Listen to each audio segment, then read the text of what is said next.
Hello, Renee. How are you doing today? Fantastic. How It's is a your day? Is beautiful day. everything beautiful day in Florida? Beautiful day. You know what we had on Monday, I think, or Tuesday? We had two rocket launches in the same day. That is not common. We That is usually not have common. like, no, no, no. We usually have one a week, but they were supposed to do one in the weekend and there was bad weather. So it ended up being that they programmed one like at 1 in the afternoon and then the other one was like at 6. It was so cool.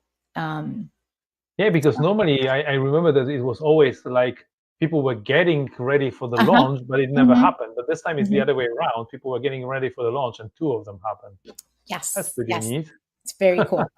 And then, of course, there's all this buzz around the solar eclipse that's happening Okay. next Monday. Florida is not in the direct path where we can see, but we'll see like a partial eclipse. Do you guys get to see the eclipse in Poland, or are you on the I have wrong no side? clue. I was super busy with the Easter holiday. You Oh, know. how was it? That's right. Yeah.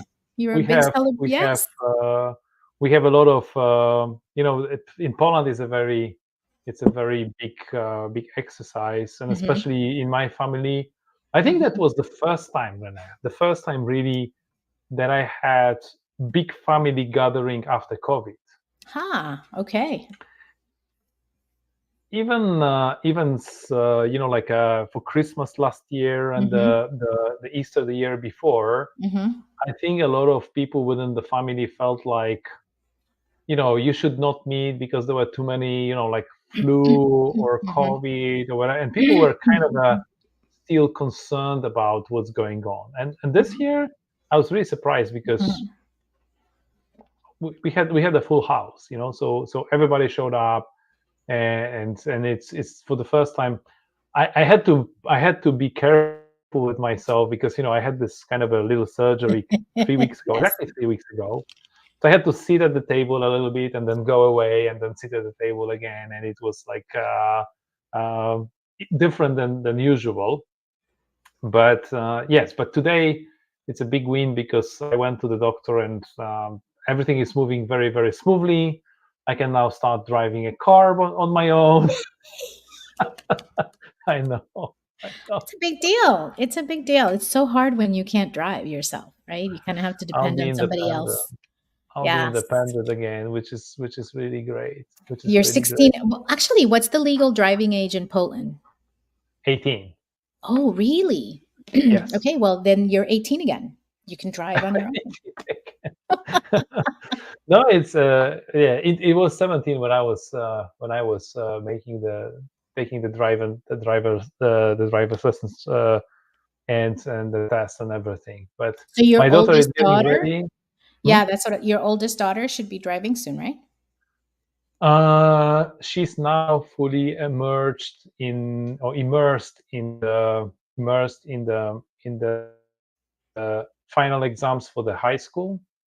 So I hmm think her plan is that after this high school mess is over, she's going to start doing the preparing for the driver's license and do the tests and everything. So hopefully, keep your fingers crossed. In autumn, maybe before Christmas, I have a chauffeur. I have a private chauffeur, and Oh, I can be sure. driven around. Let me tell you. So Lulu, here it's 16. Lulu got it at 17 because she waited a little too long. But um, she has had her license, her full license now for a month and a half. She's not taking mommy anywhere or daddy. She's taking all her friends or, herself. So don't think that your child is going to be your taxi because it's not going to happen. We only have one car, so I don't know. So she's gonna have to be. We are already sharing and everything. So Mhm, it's just not needed in Warsaw. I think the public transportation is good enough, mhm, and the parking space is a nightmare. mhm, So I prefer to use the public transportation, to use the bicycle and everything else. mhm. I think Europe is way more Yeah. public transportation than US is. Yes. Yes. Mhm. So, anyway, what we prepared for today is a discussion on action versus measurement. Yes. And I know I always say this around the laws, but this really was a law.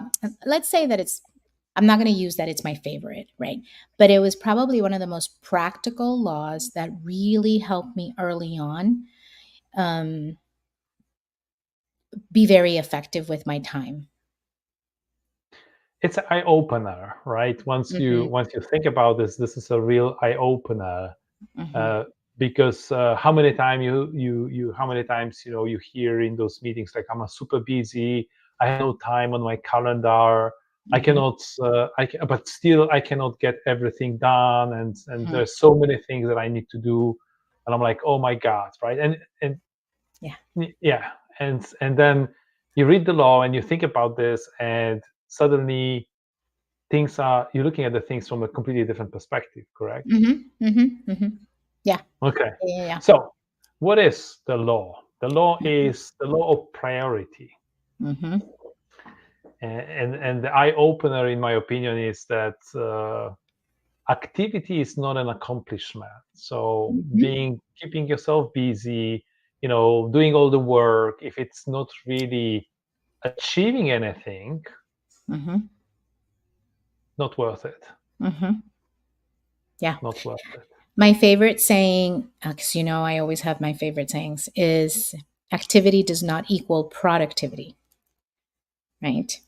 And this is especially true when you're going from an individual. It's true for individual contributors, but also when you move from an individual contributor role to a leadership role, it's a big transition. And you really need some kind of reset on how you manage your time, because now your time is no longer to get certain things done, is to actually help other people get things done. And that's a switch, and you have to really be careful. I remember when we were going through a big sales transformation, right? And we wanted this particular sales role to be different, right? To be generating more leads and to be recruiting more partners. But for so many years, what that sales role was really about was getting things done, little minutia, follow up on the order, follow up on the PO, make sure that supply chain had the components, get the deal registration approved, which are all like little, there are a lot of activities, but they're not really productive types of things that could help the salesperson hit their quota. And that was a big shift, right, for the sellers as well. So I think you did a great job of finding some really nice um, frameworks. I would say that tools that people can apply really easy.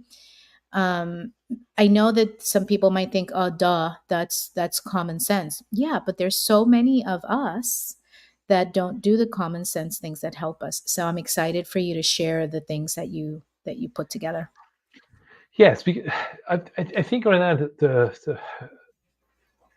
the challenge that I see is for those of you who are watching and are part of the big corporations is there are certain pitfalls when you work for a big corporation.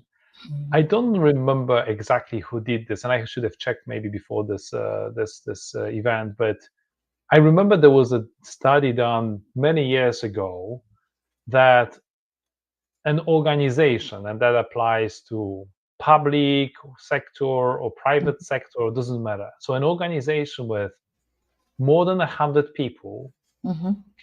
can generate enough work that it doesn't need any external work. It doesn't need any customers, it doesn't need any Mm-hmm. partners, it doesn't need any suppliers, it doesn't need anybody else. It then can generate so much work that it Mm-hmm. will keep itself busy with stuff. Mm-hmm. And I think leaders have a responsibility to cut through this Gordon knot. I think it's called the Gordon knot. Yeah, Mm-hmm. Mm-hmm. Yeah. this trouble, this kind of a this potential challenge. Oh, we have Deep who Hey, hi, joined us. Deep. Hello. Hey, You just got nice home for you from the too. office. Welcome. And I'm glad you made Okay. it home safely. I hope that you weren't too busy in the office with That's the right. activities rather than achievements. But Yes. thanks for joining, man. Thank you so much. Uh, so, uh, so the large corporations The can Gordon create so knots. much work for Yes. themselves that Mm-hmm. they will basically not leave any space for accomplishment. And Mm-hmm. that's why it is super important for the leaders to be aware of this and mindful of this and take the necessary actions to prevent the organization from being completely bogged down Yeah. with like no productivity activities, right? Mm-hmm. Mm-hmm. And that's why effective prioritization is really key to achieve that the desired results and to build and expand on whatever is happening. And if there are any other people on the live listening to Say us, not on hello. deep, if you want to say hello, you're more than welcome. Um, I have prepared, and we're gonna go through them with Renee, a couple of examples of tools that can help you really Great. help you to prioritize stuff.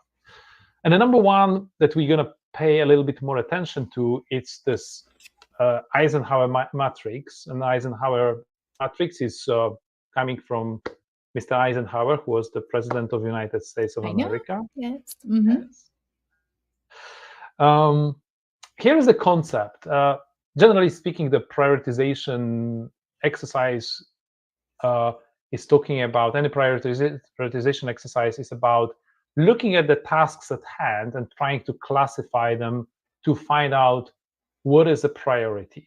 Mm-hmm. Okay, uh, and um, and the question is, and the Eisenhower matrix offers you a very pragmatic way of understanding Yeah. the tasks, looking at the task and qualifying them or qualifying them or to different type of activities. So you look at the urgency and importance. Okay, Mm-hmm. you look and you verify or qualify every task whether it's urgent and important, and you put them into important, urgent, important, not urgent, not important, urgent, and not important, not urgent Mm-hmm. boxes. Mm-hmm. Okay, and then you take an action. Like if something is super urgent and important, what do? You just focus all your attention, because if you don't do the right stuff, there'll be deadlines, there'll be consequences, there is an Yeah. impact, there is a direct impact on your performance, on the performance of your organization. So Mm-hmm. Mm-hmm. this one should be your number one focus. Okay, Yeah. Renee? Mm-hmm. Yep. Then you have stuff that is important but not necessarily urgent. And typically, I don't know, the stuff that is important but not urgent is personal growth. People say it's not urgent because you don't need to do it tomorrow. It's something that you do over time. It's a Mm-hmm. great Mm-hmm. example. Mm-hmm. It doesn't require an immediate action, but Mm-hmm. it typically requires a plan to execute. Because if Correct. you fail to plan, you plan to fail, right? We spoke Very good. about it a Ooh, you're couple starting to get into little sayings as well. I love it. of yeah. So it's very important that the stuff that is important but not urgent, that you allocate time in the future to work on this. You kind of Mm-hmm. schedule a regular training or a regular exercise, and you, as you said, I think in one of our sessions, kind of go step by step towards the big goal. Like Mm-hmm. you do a little bit every day rather than a lot. And Mm-hmm. At so once. important, not urgent. Mm-hmm. Then you have stuff that is urgent but not important. So Mm-hmm. people come to you and they say, you need to do it immediately. There's stuff, that is pressing, and in this space, there is a lot of stuff that is a noise and a Mm-hmm. pressure from people, and Mm-hmm. that's, I think, a dangerous moment, Mm-hmm. because Mm-hmm. sometimes there might be people that are very, very loud and persistent, Mm-hmm. and they might seem important, but Yeah. they are not necessarily important, and the topics and the tasks that they bring over to you are not necessarily important to your goals. I mean, they Mm-hmm. might be important for them, Mm-hmm. but from your perspective, it's not such a big deal, and it doesn't necessarily require you to put your attention. So the question is, can you delegate those kind of tasks? Again, I'm not saying, and this is very, I think it's very, very important that we say those activities might be super urgent and important for the company, for example, Mhm. or for other organizations, or for other parts of the organization, but not necessarily deliver the solution to your goal.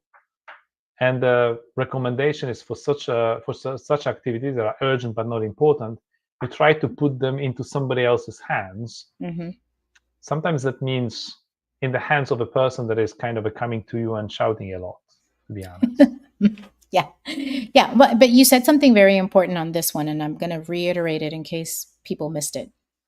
It's important to understand what are the tasks that you uniquely need to do, right? And if there are things that only you can do, whether it's for confidentiality reasons, right? Sometimes you're in the middle of a big reorganization or a merger and acquisition, and there's some very tedious Excel work that needs to be done around employees that you know, you just can't delegate because there's a level of confidentiality that doesn't allow you to delegate it, right? So even if someone else can do it, in that case, you can. But there are many other cases where you specifically, as the leader, don't have to be the person doing it. You can delegate to somebody else in your team who might be better at it, or they might have better skills, or they might have better talent, or maybe it's lesser talent, but they can still do it, and it's not going to be of quality that's going to impact. Because of course, I always think that I should do everything because I do it better than anybody. But that's not true, right? There's many ways to get the same thing done. And it's important to really, I think that that quadrant is so key, especially Yes, for leaders. So it's you have to really ask yourself a lot of key questions in that quadrant. I think, Renee, it's good that we're spending a little bit more time on this, because I think this Hmm. delegation concept is going to be very, very important to do it right. Yeah. Some people think about delegation putting the stuff you don't like to do to somebody else. Hmm. Again, it's not the stuff that you don't like, because the stuff that you don't like might be the stuff that you absolutely need to do by yourself, not because you Yeah. like it or don't like it, but it's just it requires your attention, as you said, your critical skills. Hmm. I think the art of delegation, maybe we should have a separate session one of Oh, those days on that. yes. Yes. Yes, yes, because the art of delegation is you need to figure out who is really keen on doing a certain activity, who is Hmm. skilled, interested, motivated to do that in a first run. Hmm. And only when you cannot find someone who is skilled and motivated, you probably Yeah. need to start looking for people that are either not skilled, and then you need to help them a lot, Yes. but still, delegate Mhm. that, or people that are not motivated, but then you need to motivate them Mhm. properly Mhm. to Mhm. deliver. I mean, the ideal situation is you kind of find a situation when you find you Yeah. create a setup where you're good enough, you're such a leader that you Mhm. can recognize very quickly who is the perfect match for the task, and Mhm. who's gonna see the delegated task as a recognition rather than a burden, right? Mhm. Mhm. Mhm. So I think this is a critical story here. And when people put stuff into urgent and important, I think they should probably spend a little bit more time as a leaders on Mhm. the stuff that is urgent and not important, Mhm. but not Mhm. by doing it, but doing the right delegation and putting that in the right part of their organization. Yeah. Well, in Magic, now that you went back up to that square, I think this is, and you have another tool that's coming up that will tie into this. But I know that many of us sometimes kind of complain about, oh my God, I have to look at next fiscal year or next calendar year and figure out priorities and objectives and blah blah blah, right? But that planning process and that planning step is so key to understanding what activities will get you productivity set against those goals and objectives that you set at the beginning of the year, right? And then it'll also help you understand how it impacts your urgent important versus urgent not important, because all of that is tied to timelines, right? Again, we can use a sales example, right? Quotas are usually set in an annual basis, but you have 13 weeks in every quarter to make progress towards that number. And as the quarters pass by, and how far or close you are to hitting the number, it changes the position on the quadrant of hitting your number, right? Correct. And but if you don't have that critical first step at the beginning of the year, you kind of then are at a loss to understand where it fits in the quadrant. Correct. So when we say urgent, not important, it's not like it should require less attention from you. Mm-hmm. It should require a lot of attention as a leader so you can do the right delegation. It requires a lot of attention from you as a leader to put the right schedule and the right plan. Mm-hmm. But also it requires a lot of attention from you to take the high priority task and the important and urgent tasks and Mm-hmm. Yeah. put them as soon as you can on the table and kick them out of your list of things to Your do. cue. Mm-hmm. Obviously there is a final there's a final square in this exercise, which is the not urgent and not important. And Mm-hmm. again, there might be people coming to you with asks that they believe are important for them. They might not put the pressure, but they'll be nugging you all the time. You need to be also assertive, and you need to very clearly state where you are not going to play any role at all, or your organization is not going to play any Mm-hmm. role at all. Mm-hmm. Mm-hmm. And I think, Renee, my recommendation or advice, or practical advice on this is, if you want to know what to eliminate, what is not urgent and not important, especially not important, you need to have a very good strategic planning session with your organization up front. Of the year, or before the year would begin, I would sit down with my team and I would think, brainstorm through things like, what are we going to focus on over the next year? Okay. Right. What are the things that we are going to eliminate from our previous activities? What are the things that we Right. are going to add? And if we are adding something, we need to eliminate something, because Uh-huh. Uh-huh. it was always a very fun exercise, because people are very keen on bringing new ideas to the table. Yeah. Yes. and I was of an More opinion activity.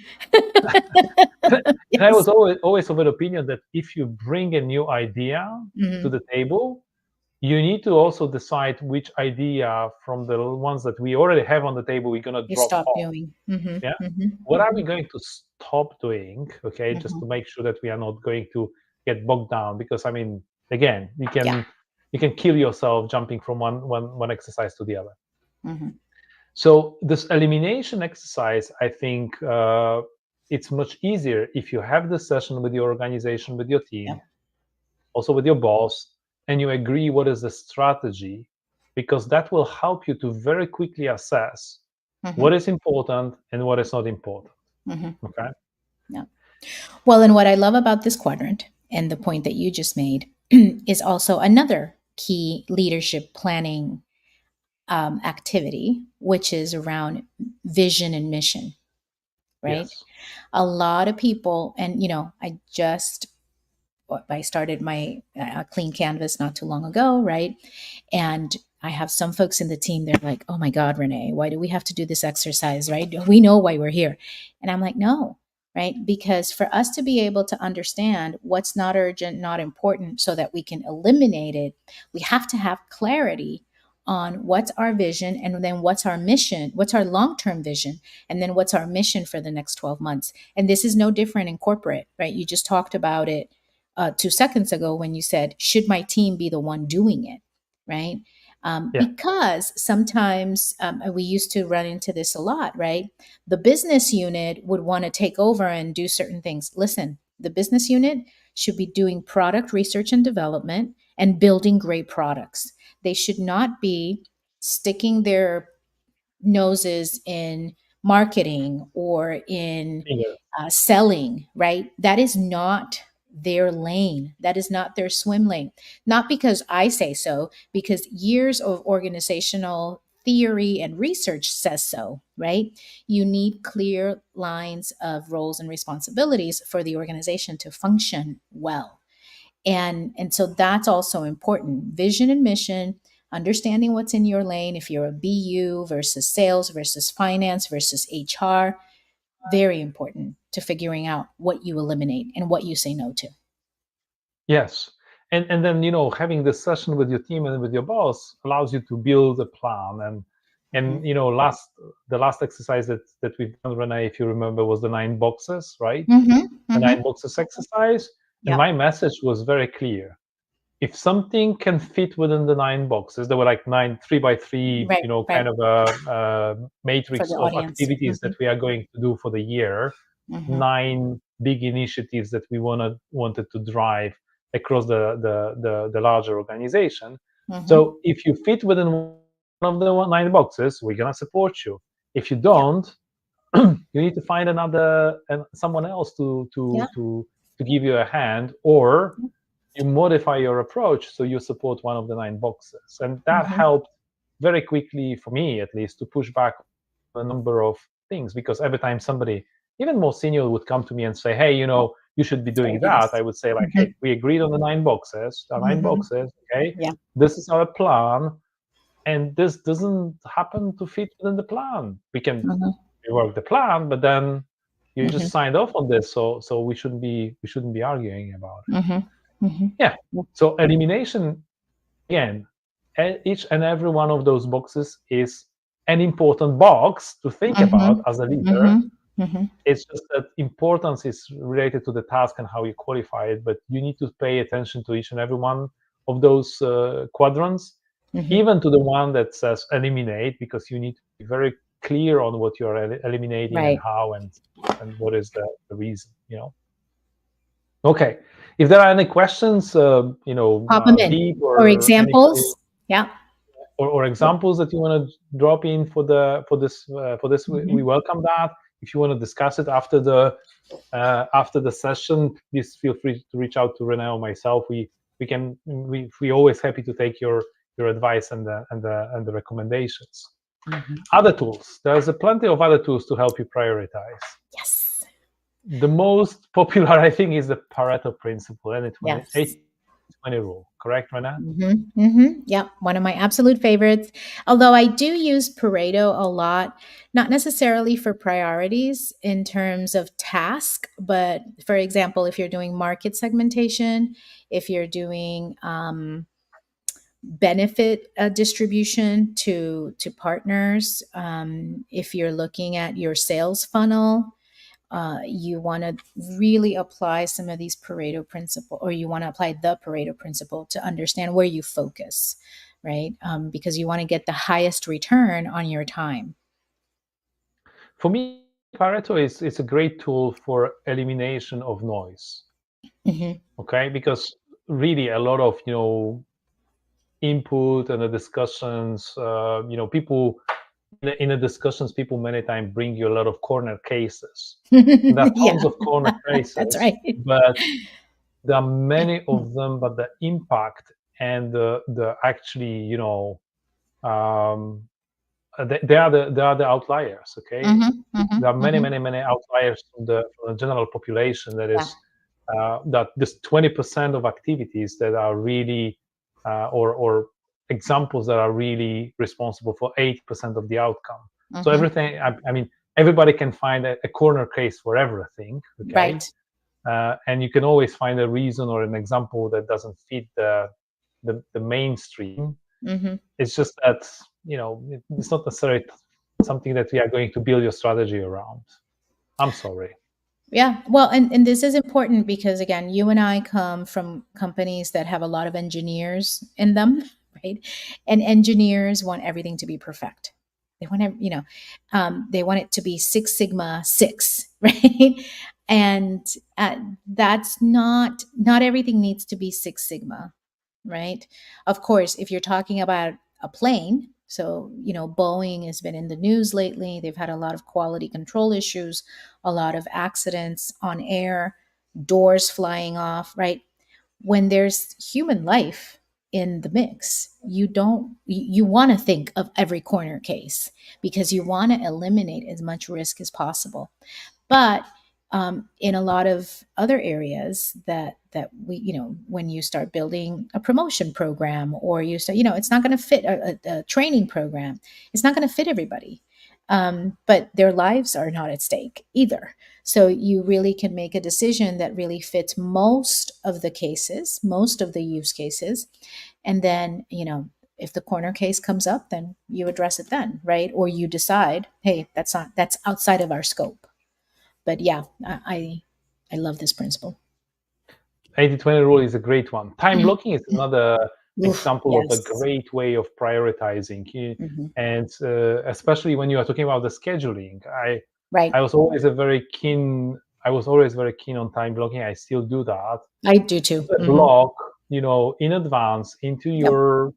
schedule. Hmm. It was super important, Renee, when working for the worldwide organization, because in Hmm. the worldwide Hmm. organization, you can work 24 hours a day, and then Yeah. you will never make time even for things like, I mean, forget about sleep, Sleep. but Or, food yeah. and Yes. exercise, right? Yeah. So I always made sure, and I still stick to that there are a couple of things that are very difficult to eliminate from my calendar. Hmm. It's very difficult to eliminate from my calendar a coffee with my wife twice a week. Hmm. Hmm. It's very difficult to eliminate from my calendar the sports exercise, Hmm. like Hmm. bouldering. Right now, I cannot do that for Hmm. another month, but I'll be back. I'll be back. Hmm. But I always block time, and it was Yeah. very difficult to make me give up those specific Yeah. blocks. And I still do that. I put blocks in the future, so Hmm. recurring blocks in the future, Hmm. uh, meetings with kind of friends, calling Our someone. meeting, this meeting, we have it on a block.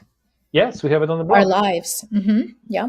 Yeah, Yeah. and it's very difficult to move. Yeah. I'm Unless not we're I'm not sick. allowing it to move Yeah. unless we're Unless sick or we're, we have no, yeah. Yeah. like even when you were traveling recently, Yeah. we've done it, right? Yeah. Yeah. Yeah. So Absolutely.